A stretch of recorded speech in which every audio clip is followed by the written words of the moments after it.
Hi everyone, my name is Anne-Claire. I'm the co-founder and manager of Commuty. And what I'd like to share with you today is an experience illustrating why parking should always be part of a mobility policy in a company.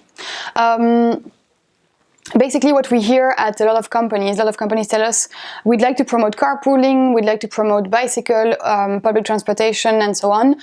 But change management is really difficult, and that's true. Change management is the hardest part of the work. And there's a story that I like to tell that illustrates this really well. A company we worked with wanted to promote carpooling and bicycle. So we started implementing systems, promoting carpooling, bicycle, automating incentives and so on, doing a lot of communication around the carpooling and bicycle.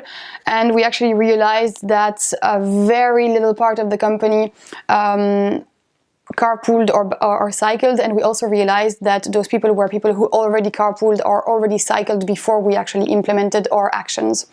And so the results were not really good, and we started thinking with the company, what can we actually do to have to have people coming by car every day, trying out new ways of commuting to work. And this company had actually a very big parking issue.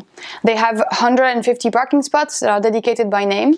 Those parking spots are empty 30 to 40% of the time. So it means that every day, 40% up to 40% of their parking spots are left empty. So we decided to take a step back and implement a system where the parking spots that are left empty can be booked by people driving to work and who do not have access to the parking, to be sure that they would not, drive 15 minutes to find the parking spots outside the parking building if there were empty parking spots inside the building. And this had a very big success. The parking usage rate increased drastically. People were happy and were every day on the parking app to book their parking spots. And that's where we said, okay, now is the time to sensitize people and push alternative mobility if it's relevant for the people. So basically the very first step that was very simple is to say, okay, if you book a parking spot and you carpool, you have the highest priority on the free parking spots.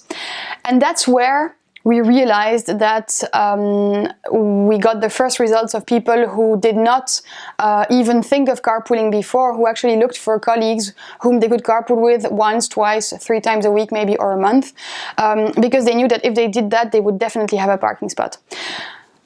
We then implemented other alternative mobility options in the system, but that's not the point. What I want to explain here is that basically, by having a good parking policy and by integrating mobility in the parking policy, you actually talk to people who are your target, the people driving to work every day and most of the time alone in their car. And you have this moment of attention when you explain to them who gets access or not to the parking, and if you have an optimized system, you get them every day on a booking system, parking booking system. You can actually, in a very optimized way, push alternative mobility to those people and have them once in a while use another means of transportation and get to the best results in terms of change management and having more people leaving their car home once in a while and using carpooling, public transportation, bicycle, coming by foot and so on. So basically, parking is a very, very important part of your mobility policy in your company. Thank you.